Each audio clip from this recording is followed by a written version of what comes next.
Hey everyone, my name is Lin Khoun, and for my cultural background presentation, I chose to do the country of Thailand. The country of Thailand is known for its hospitality, cuisine, and spirituality.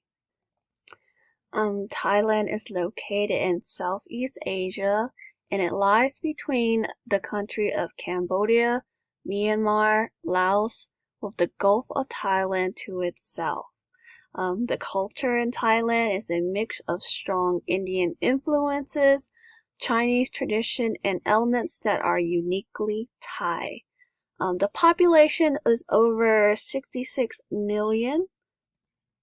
There are about 75 ethnic groups, and approximately 84% of the population is Thai. And the capital of Thailand is Bangkok. Although their rulers were Khmer with roots in India, the modern Thais came from southern China between 10th and 13th centuries. Towards the end of that period, several small states in the Mekong River Valley united to create the Thai Kingdom, which was formerly known as Siam. It isn't until January the 23rd of 1938 of when Siam was changed to what we now know as Thailand. In 1511, the Portuguese were the first European to arrive in Siam and discovered a ready market for weaponry and military training as the kingdom established itself. Other European powers followed, including the French in 1662, and before, an isolationist policy saw almost 3 centuries with no contact. The Thai monarchy has been a pillar of stability in Thailand. So here is a overview of the first 5 Thai kings, and in the Thai language, Rama means king. So when you see Rama 1, that means King 1 or the first king. So the first king established a new capital in the small village of Bangkok and began a stable dynasty that saw Thailand prosper greatly. Rama 2 opened up trade with China. Rama 3 consolidated the trade market with China while building up the army. Rama 4 was a monk, and he was an advocate for women's and children's rights while also reviving European trade. Rama 5 abolished slavery and made other wide-ranging reforms to government. However, he also lost territories in both Laos and Cambodia to France. Buddhism is the most common Thailand religion, and it's a faith that calls for a sense of peace with one's surrounding and the people one meets. 90% of Thais consider themselves Buddhist. There is approximately 10% that is Muslim, and that's primarily ethnic Malays in the south. Thais, they strive to present a cheerful and upbeat demeanor while avoiding outbursts of emotions such as rage. So when they're out in public, they tend to always keep a straight face because they don't want to seem as rude or impolite. And politeness and respect for others is especially for seniors are essentials.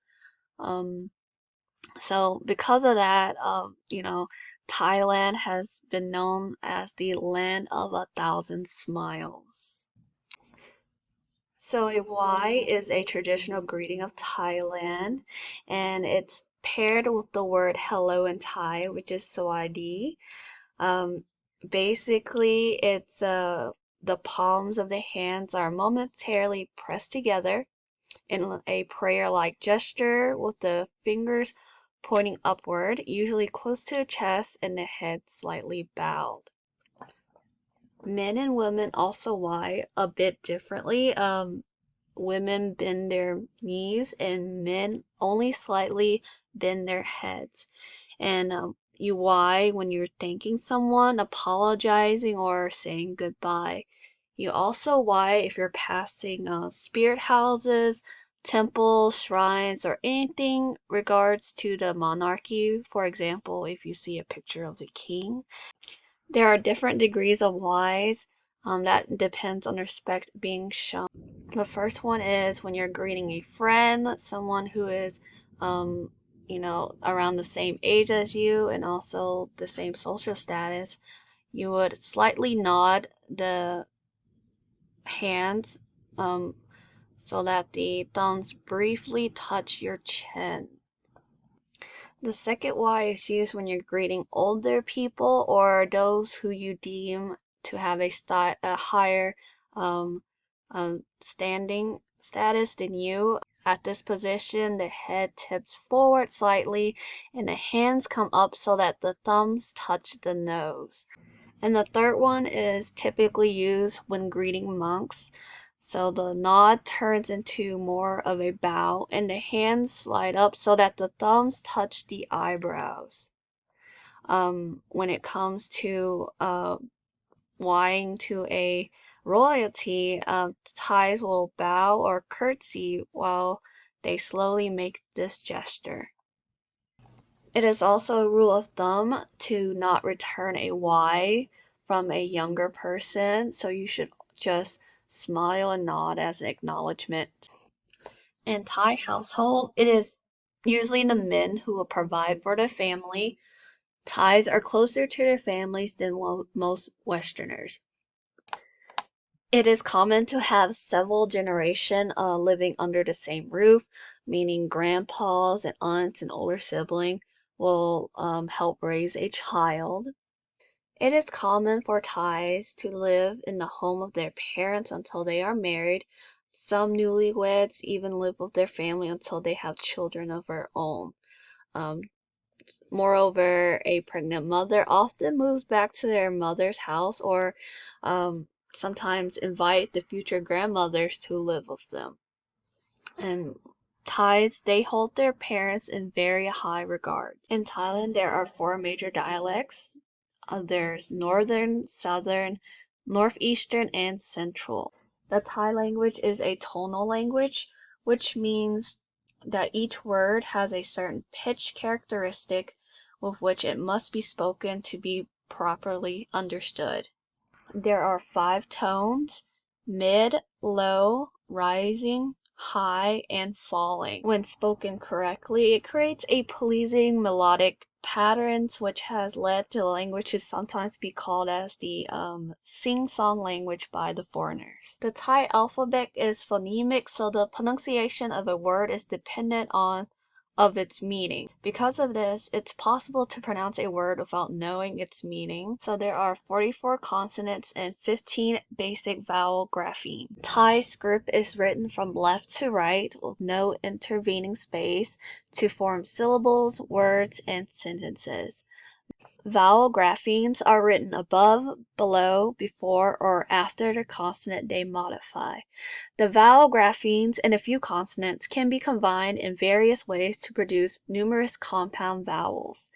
A grammar characteristic is words are not modified or conjugated for tense, person, possession, number, plural or singular, gender, or subject-verb agreement. Moving on to classroom and academic implications.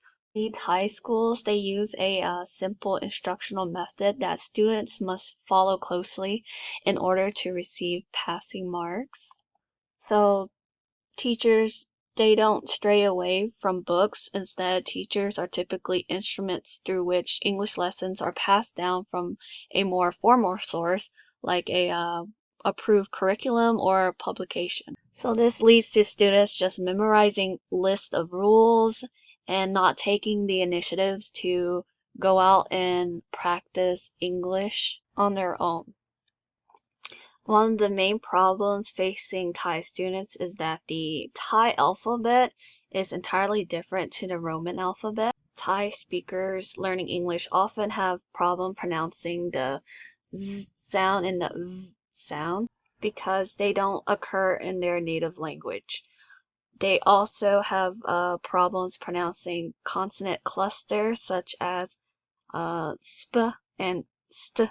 And Thai learners, they often drop the final consonant, such as in the word bunch, it becomes bun. So these pronunciation difficulties cause learners to be embarrassed or shy to actually speak in class. Students can be reluctant to ask questions because it could result in loss of face for the teacher. And since social hierarchy and respect for elders is so important in Thai culture, this is something they strictly avoid. So students are generally conditioned to accept information without question, and they copy and memorize.